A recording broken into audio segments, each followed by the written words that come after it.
PB&J, 3 letters with no apparent meaning, but we've all tried one as long as you're an American. And I'm curious, what is the worst PB&J? What is the best? What is the deepest, darkest valley? What is the absolute zenith? There's only one way to find out, and that's to make 10 levels of PB&J. I suppose I don't have to make 10. I'm being told I have to make 10.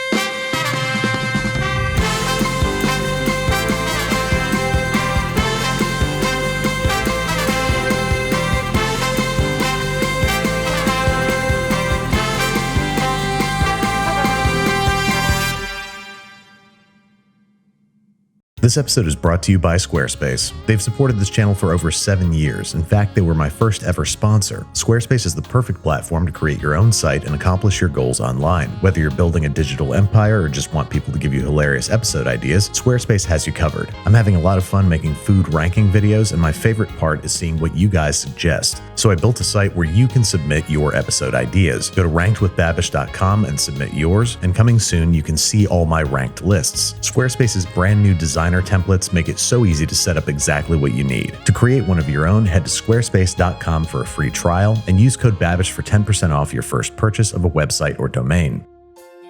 How do you respond to the people that say calling this one a PB&J is getting too loose with your definitions?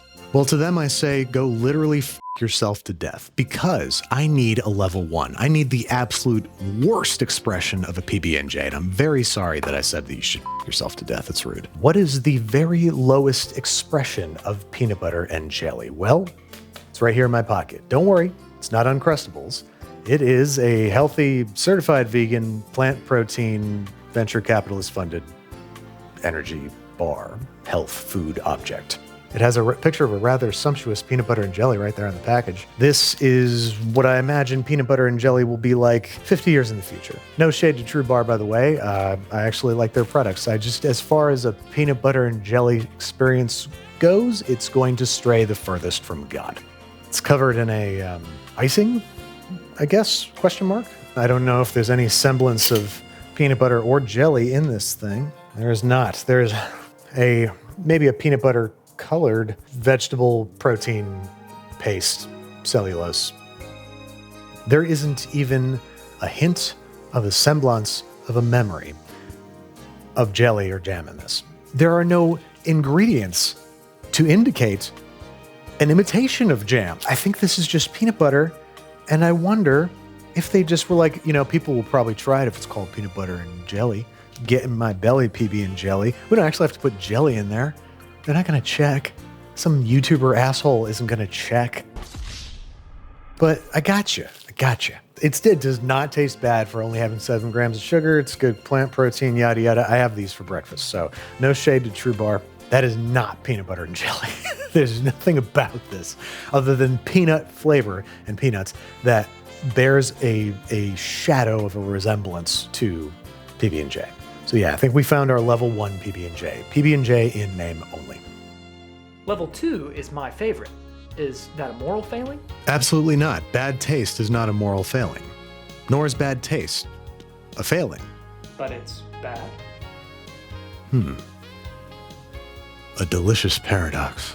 Peanut butter and jelly is a famously 3-ingredient sandwich, but fittingly for level 2, it's going to be a 2-ingredient sandwich. For me, Wonder Bread is, kind of the childhood standard choice for peanut butter and jelly. It's extremely soft. The jelly will soak through it in about 3 seconds flat.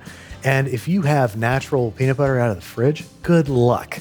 Good luck. You're not going to have any bread left. It's not going to survive the spreading process. Then for peanut butter and jelly, we have Goober, one of my least favorite products in existence. It's disgusting. The peanuts taste rancid, and the jelly doesn't taste like much of anything. You have no control over the jelly content. Isn't that what everyone gives the biggest f*** about with PB&J? Is the peanut butter and jelly ratio, the amount of it, whether you like a thin sort of swipe or a big mountain of the stuff? Who wants to surrender that much control? Who wants to let a nanny state peanut butter jelly jar tell them how much peanut butter and how much jelly they can have? This is a matter of civil liberty. I don't take a hard line on many things. Most things, like pineapple on pizza, whatever, I say live your life, enjoy yourself. But this stuff, you're wrong. This is a stiff peanut butter, so Wonder Bread is having a hard time keeping up. Level 2 PB&J, happy? You can see anywhere that the jelly's touching, you can see it's already like soaking through. There's a little tear here. The nicest thing I can say about this is that it's acceptable. If there was anything else to eat, I'd eat that. Because not only is the peanut butter, does it taste kind of rancid, it's over roasted. God, there's a progression that leans into like, what is that? Like sesame territory or something? And frankly, there's not enough jelly. You can see that it's in there, it's represented, but it's not being heard.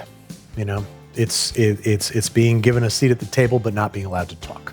Yeah, and the Wonder Bread, it is fine for a quick snack, but you need really smooth peanut butter, really soft, easy to spread peanut butter, and you need to really mix up your jam, because if there's any rigidity to your jelly, you're going to destroy the bread.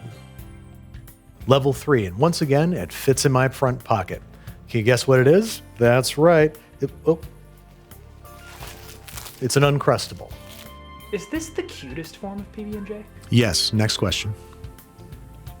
Oh, okay. Shh. Picturing Uncrustables.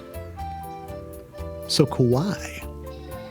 Do you know what it is? I don't know what to tell you. It's basically just a peanut butter and jelly with the crust cut off and crimped around the edges, sold frozen and thawed before eating. A childhood favorite. Usually these come slam jammed with peanut butter and jelly. So let's see if, it's as loaded as I remember it being. Not nearly. As you can see, they do follow that guideline of insulating the bread using peanut butter. They definitely have peanut butter on both sides so as to keep the jelly contained and the bread intact. And this is pretty much as awesome as I remember it being. It's a little light on the jelly. I remember it being like packed, but I might have just been a child. The slightly chewy edge, I think we all love, taking sandwich bread and compressing it into a little knot and eating that and chewing it. It's all chewy and doughy, whether we know it or not. I think all of us like that. It's got a decent amount of jelly in it, a decent amount of peanut butter. It's just a lovely little snack. Super enjoyable to eat. Yep, that is a level 3 PB&J. But there's more. On to level 4. Level 4, possibly the best level. The 3-ingredient classic. Hearty white bread, high-quality peanut butter, and grape jam instead of jelly. What's the difference between jam and jelly? Glad you asked. Jam has stuff like fruit particulate in it. Jelly is just basically sugar juice. You can kind of tell the quality of your sandwich bread by its width. Wonder Bread is very square. You can see that the crumb is very open and loose. It is not super, structurally integrous. Whereas a higher quality sandwich bread, you can see it's got a much denser crumb that's going to translate to a much denser kind of chew as you bite through it. It's going to absorb less jelly. It's going to keep its shape longer. It's going to feel better and taste better. It's a worthwhile upgrade all around. Wonder Bread has its place, but I can't think of many arenas in which this wouldn't dance circles around it. I don't know what arena you dance in. We have our hearty sandwich bread here. Let's just do this old-fashioned style. Let's not do any fancy trickery. Let's just do a good old-fashioned peanut butter on one side, jam on the other. No wizardry or witchcraft. I'm gonna let those kind of meld for a moment, You don't just dig straight into a peanut butter and jelly. No. You let those flavors get to know each other, okay? The jelly might actually be better for like holding things together, but I'm not dripping out the back. Nobody wants that. But you'd be hard pressed to do better. It's just peanut butter and jam in this case, but magic. I'm trying to describe a perfect peanut butter and jelly to you. But you've had one. That's the magic of this episode, is that you've had one. You've had maybe the best expression. I'm going to do everything I can. I'm going to pull every trick out of my trick box to try and make something better than this. But I'm willing to bet that, not unlike the classic Helen Hunt, Jack Nicholson film, this is as good as it gets. Is it fair to say this isn't a level of PB&J as much as it is a deviation into a taste test? I don't think that's very fair at all. I worked very hard on this level. I'm very proud of this level, and I did a very good job with this level. So no, I don't think that whatsoever. Well, I'm sorry I said anything. I am too. I have here before me a smattering of relatively widely available jams and jellies, and I'm going to taste each and every one of them with a little bit of peanut butter. And I'm going to tell you, beyond all recourse or question, which of these tastes best with peanut butter. That was too absolutist. Let's try again. and I'm going to tell you which one I personally think tastes the best with peanut butter. Now, as for the PB of that PB&J, there can be only one, Skippy. Choosy moms choose Jif, but everybody else chooses Skippy. And I don't even choose Skippy. Skippy chooses me. First up, Concord grape peanut butter. This is going to be my system. 2 popsicle sticks. What can be said about grape jelly and peanut butter that hasn't been said already? It is an inimitable classic. There's no denying it. There might be no improving upon it. Only one way to find out. Another mainstay, and I'm liking the look of this. This looks like a really thick but uniform jam, and that is important to me. I don't like big hunks of fruit in my PB&J. That is the one thing I will exclude from this. If there's big hunks of fruit in there, I'm not gonna go in there. Straight away, I think I might. I think that's better than grape. I think that flavor sparkles more. Never thought I was a strawberry jam guy, but here I am professing it to be better. Next up, blueberry. I don't know why, but to me it sounds elitist.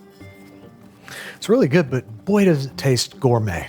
You know, tastes like the PB&J that they would serve at a very elite golf club. I don't know. It feels above me. Feels like it thinks it's above me. Raspberry. Now this is where I think we might have something that is different enough to not make a question mark appear above my head when I take a bite. Ooh. Oh, they play so nice though. Way tartar than the other stuff. Less sweet. Has texture to it, but not gross, mushy fruit texture. It's just seeds, so it's got a nice little crunch to it. I love that. It's not fair because I love raspberries so much. Like raspberry and chocolate is one of my peak flavor combos. I love raspberry and chocolate. Like, this is doing things for me personally that it might not for you. This one's going to be my top pick so far with an asterisk that it's very specifically my top pick. So now I have sour cherry spread. Nope. Nah. Marmalade and peanut butter. Don't have very high hopes for this one. Picturing dipping an orange in peanut butter makes me want to die. Weird. It demolished the taste. I couldn't taste the peanut butter. Definitely not the move for me. Do not like that one bit. This one I'm kind of excited about. Apple preserves. That's kind of disappointing. It's not bad. I was kind of expecting an apple dipped in peanut butter vibe, and it is, but that's so far from the spirit of a PB&J. There's not enough acid. It's very sweet. I think you need a good acidic, fruity, sharp punch to really make a good PB&J. So sad as it makes me to say, this is not it. Next up, fig preserves. I'm pretty curious about this, or at least I was until that apple debacle. Yeah. Too sweet. It also is not a strong enough flavor. Fig is a lovely flavor that gets completely lost underneath the peanut butter. Black currant. I managed to get my hands on some black currant. This is Genesis for PB&J. That tastes 125 years old, is what that tastes like. Solid hunks of fruit. That makes for a rather unpleasant texture in a sandwich, and it is also just a very simple, almost earthy berry flavor. Apricot. I'm actually feeling curious about this one. Yeah, it's got the sharpness, but I don't think it has an assertive, or dare I say it, different enough flavor from peanut butter. It's not like it gets lost under the peanut butter. It just plays too nicely with the peanut butter. Raspberry is so different from peanut butter. Grape is so different from peanut butter, and I think you need that stark contrast. In color, too. It's not going to be a very good-looking sandwich, is it? Pineapple preserves. This is interesting. I wonder if anybody's ever tried to combine pineapple and peanut butter. Doesn't sound right, doesn't look right. I bet it's not going to taste right. Yeah, no. Here we go, folks. Things just got interesting. Peanut butter and hot pepper jelly. No fruit involved unless we're talking about peppers, which are fruits. Wow, that is not very flavorful. Spicy, though. You know, I think I like the spice. It's making me wonder if peanut butter and jelly would benefit from spice. Something to consider in future levels. But then there was hot pepper cranberry jelly. It looks awful because it's got the seeds in it. Kind of looks like it has mold colonies growing or something.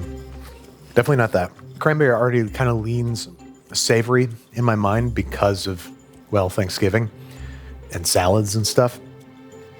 So to have it with peppers, especially, like you could put this on a burger.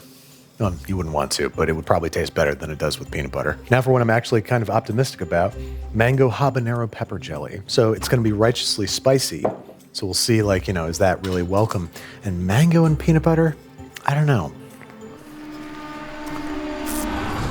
Okay. Okay. You could have told me that was just habanero jelly, and I believe you. That's all it tastes like. There's a fruity ghost haunting it. It's not part of the show. That really just tastes like habanero. It was too spicy. A little spice. I think a little spice in PB&J would be nice, but not like that. Next up, guava preserves. Comes off as one of those like willfully strange flavor combinations that are good, but it's challenging. It's not easy.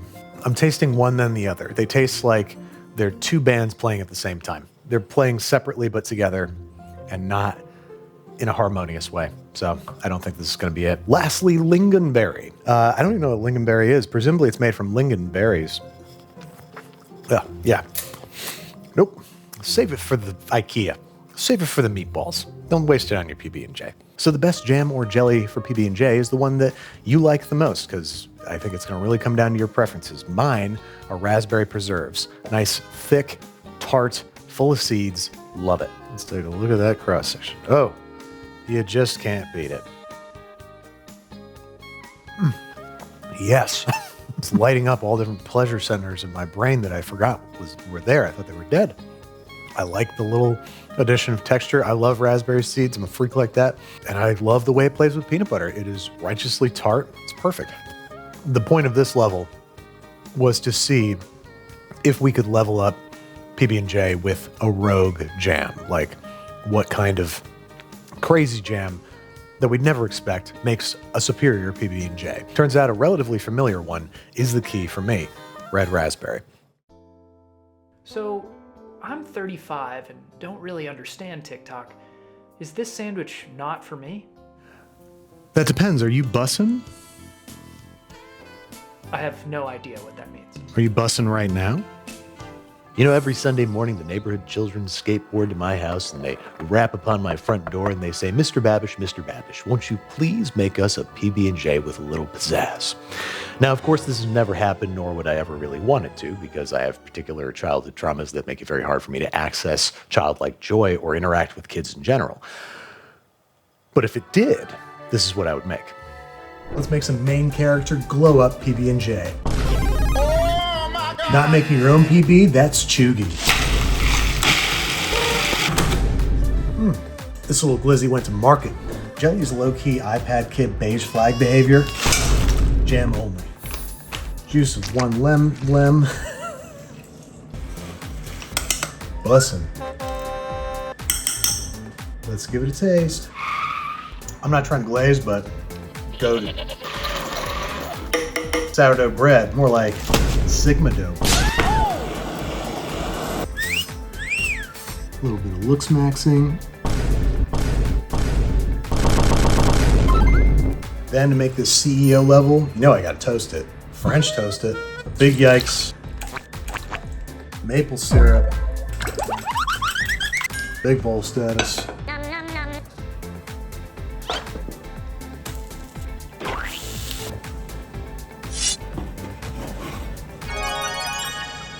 Bruh. Low key, it's giving high key Skibbity Riz vibes on God. So, what are the ingredients of PB&J? Well, there's peanut butter and jelly. Makes sense. And what goes into this sandwich? Well, there's peanut butter and of course, there's jelly. And there's a little bit of bacon. Aha! So it's not a PB&J. Man, be cool, all right? It's a PB&J. I'm just trying to give people the truth. I just want to hit 10 levels of PB&J. Just let me do my job. Level 7. And you might be asking yourself, what happened to that charming mic that he wears on his face? Well, so now I've got a lav for the rest of this episode.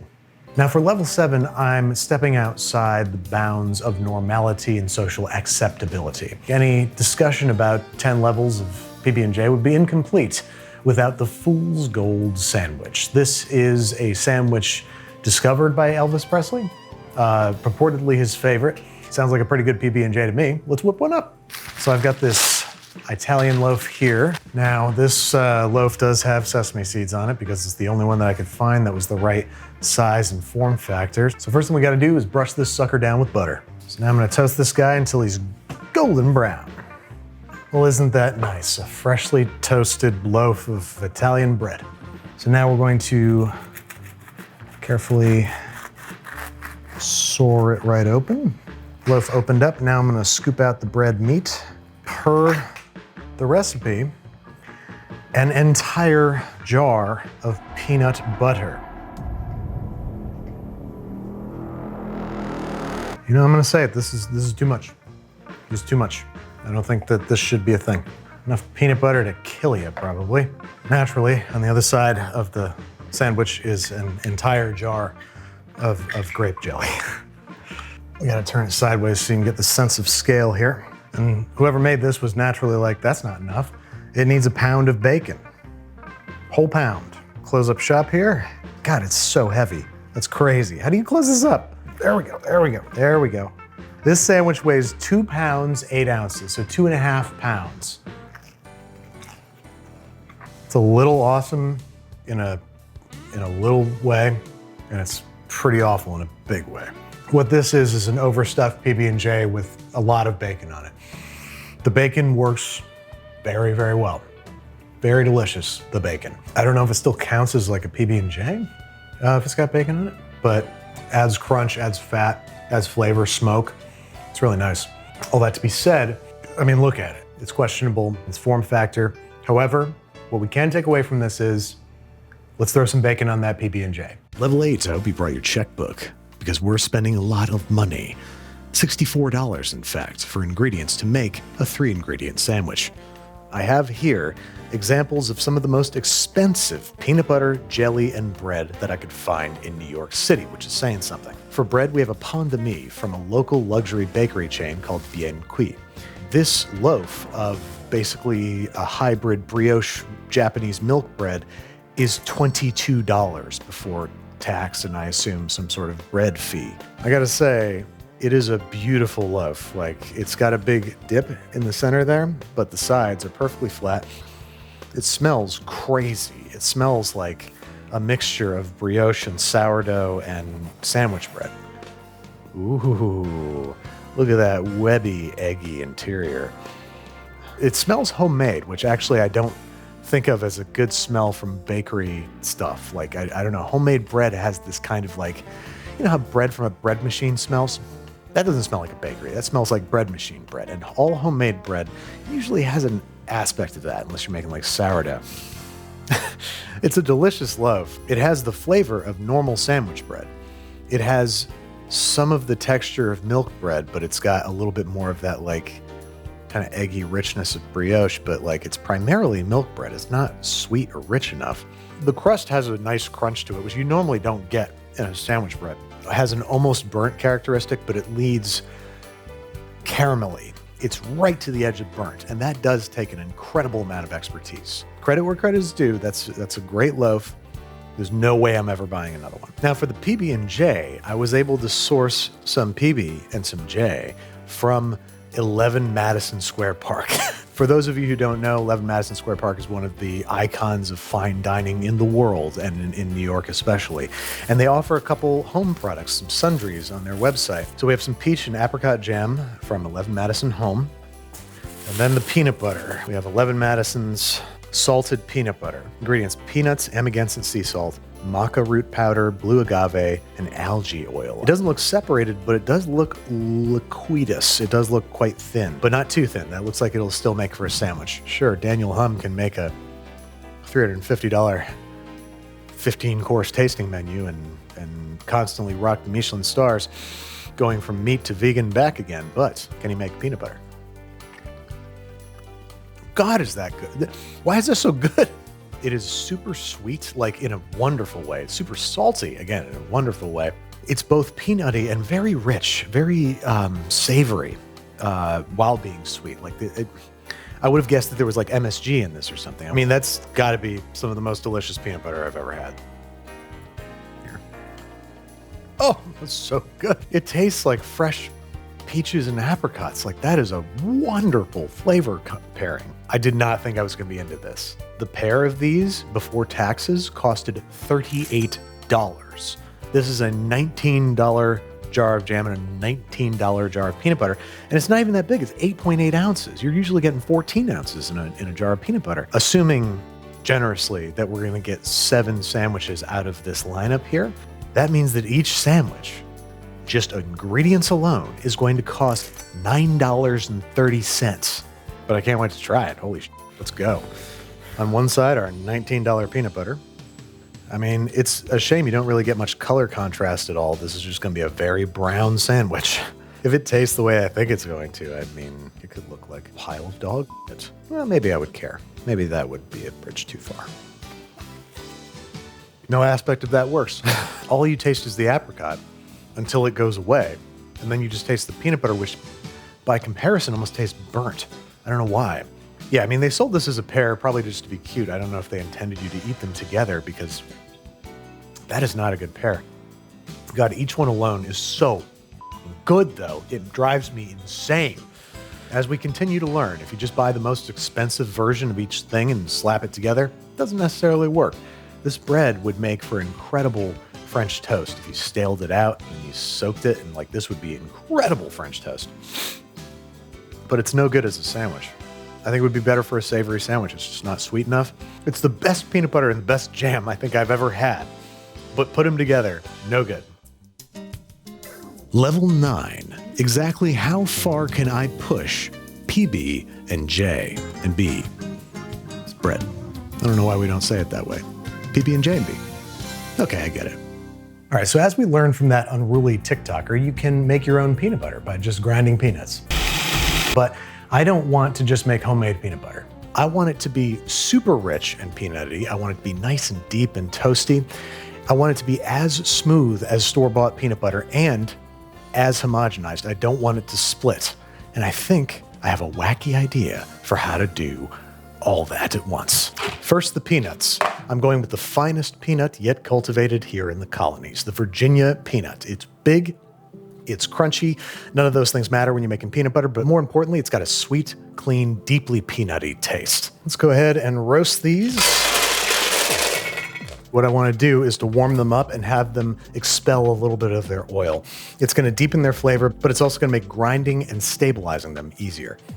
Toast them for 5 to 10 minutes. As you can see, didn't pick up much color, but their oils have been expressed like a tween's feelings in a poem about their dark soul. Now, while they're still nice and warm, I'm going to get them into my food processor. Now I'm going to grind these up, but not all the way, because I have another tool with which to grind them even further. Now you're going to see it go through phases here. First, it's going to turn into basically sand, and then into wet sand, and then into slop, and then into peanut butter, sort of. Okay, it's just starting to get to the slop stage, which is right where I want to stop. Normally you want to let this grind for up to 10 minutes if you're looking to make homemade peanut butter in the food processor, but it's never going to get store-bought smooth. For that, we're going to need a concha, or whatever you want to call it. Basically, what we have here are 2 stone wheels that are being held in place while a stone base rotates underneath them. This is able to grind stuff down into the microns. So we're going to get a super smooth peanut butter. Into the concha drum goes the peanut puree. There we go. So one of the ways to stabilize homemade peanut butter is with fat. So I'm going to add fat both to help speed things along and because that is a method for stabilizing homemade peanut butter, adding a fat that is solid at room temperature like vegetable shortening or coconut oil, or butter, in particular, browned butter. Peanut butter with actual butter in it. Shaq will finally be right from that one episode of Curb Your Enthusiasm. Peanut butter would be considered a dairy product. Am I correct? Absolutely, butter. Thank you. Butter. There's butter in there. Are you kidding? Okay. Second, brown butter. A sweet, toasty, oaty, milky richness that we're gonna be able to add to this, bringing a whole new depth of flavor. What I did here was brown to 1/2 pound of butter. And so what I'm gonna do is pour off the top layer. This is basically just clarified butter with extra toastiness. And I'm doing this because I only need like 50 grams of fat. I don't need all this fat. And this can now be used for other stuff. So I have this brown butter. So that's 50 grams of butter to 500 grams ground peanuts, 20 grams of powdered sugar, half teaspoon of sunflower lecithin. Probably not doing things by the books here, but I don't play by the rules. And away she goes for probably 45 minutes. We have what looks to be some extraordinarily smooth peanut butter. Yeah, look at that. Smooth as the day is long.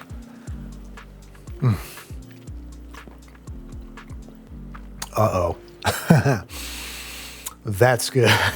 The butter makes it like super rich and definitely complements the roasty nature of the peanuts. Brown butter and roasted peanuts. Doesn't that just sound right? Doesn't that just feel right? And it's so smooth. It is just as smooth as Skippy. The only issue is that it's runny, but I think I know how to thicken things up. I learned something interesting on the internet. If you ever have peanut butter that's too runny, add some water. Sounds weird, actually works. The proteins in peanut butter will soak up the water and will make it thicker. Homemade Skippy. Smooth as Skippy, same consistency as Skippy, full of brown butter flavor. Now for the jelly or jam. In my case, jam. I have here 2 quarts of Concord grapes. I'm going with grape jelly both because we're in peak grape season right now and because homemade Concord jam tastes very different from store-bought. It's got a brighter, tangier flavor. So to make jam from Concord grapes, I now need to peel each and every one of these grapes. I've discovered that if you just grab the grape and squeeze them like a pimple, the flesh just pops right out. So instead of 10 years, this might take about 15 minutes. All right, there we go. Bowl of mini eyeballs and bowl of skins. Must be Halloween. Also, I'm very surprised to find that the juice from Concord grapes, at least initially, is not purple. These guys need to be cooked separately. We need to soften the skins so they can be pureed, and we need to soften the flesh so we can sieve out the pits. Both these guys are gonna cook for about 10 minutes.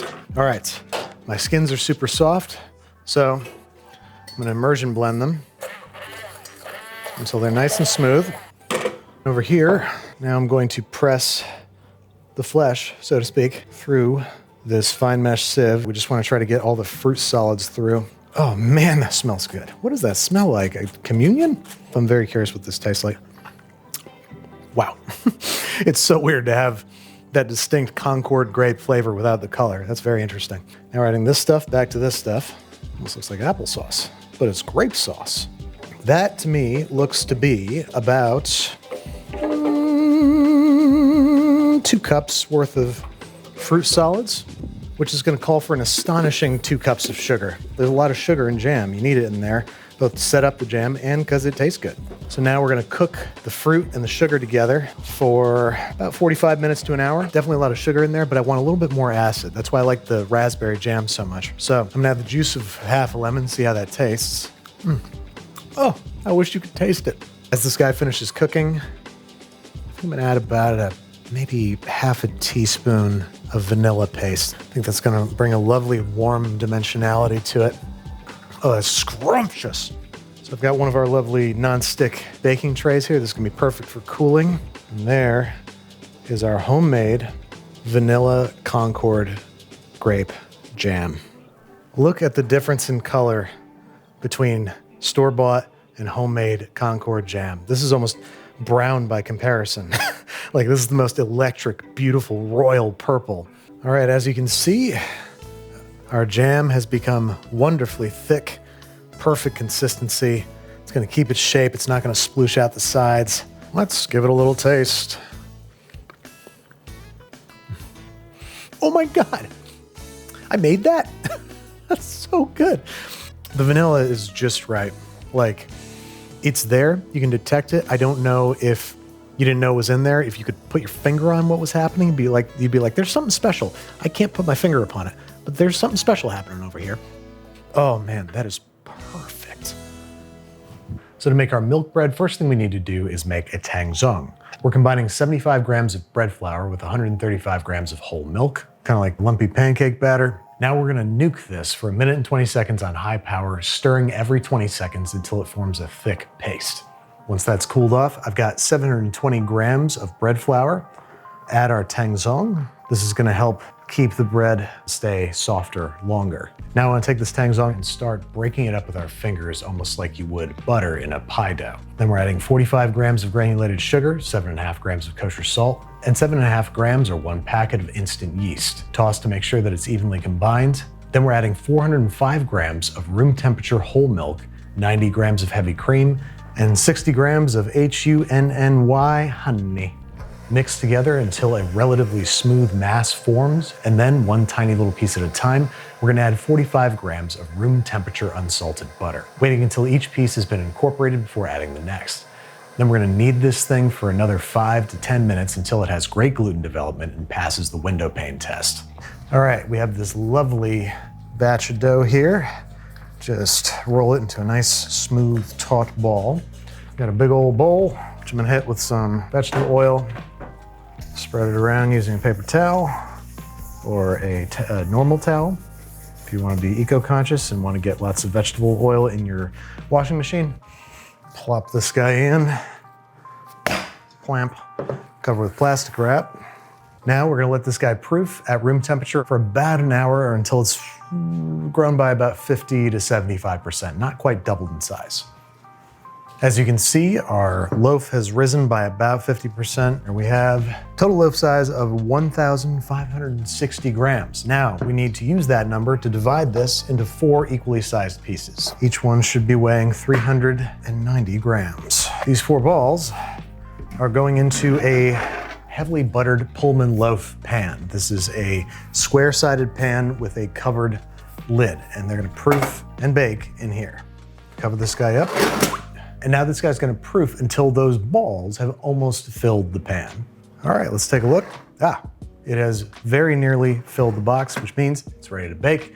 375 for probably about 45 minutes until the thickest point registers 205 degrees Fahrenheit. 45 minutes later, our hot box is coming out the hot box. Let's take a peek.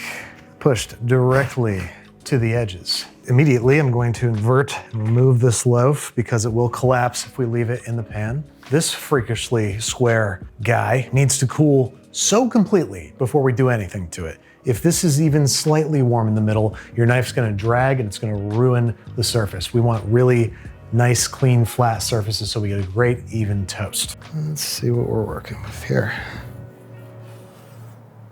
Oh, look at that. Oh, it's like a pillow inside, but it's super, that's something that's gonna be important for this one. It's got pretty good structural rigidity. Like this has some give to it. God, I love milk bread. It's sturdy, but your teeth just sink through it. It's like a sturdier brioche. I would use brioche, but brioche is so light and ethereal that after you've taken 4 bites with a PB&J, it starts to dissolve, it starts to go away. This is gonna keep its shape, but it's got tremendous richness, great structure, and great flavor. Perfect PB&J bread. The jelly's made, the bread is sliced, peanut butter is whipped. I think it's time to make a sandwich. So I'm gonna toast the bread, but not in the way you might expect. Pretty close though. I'm just going to griddle it on one side in some nice challenge butter, get it nice and crispy, really roasty, lovely flavor.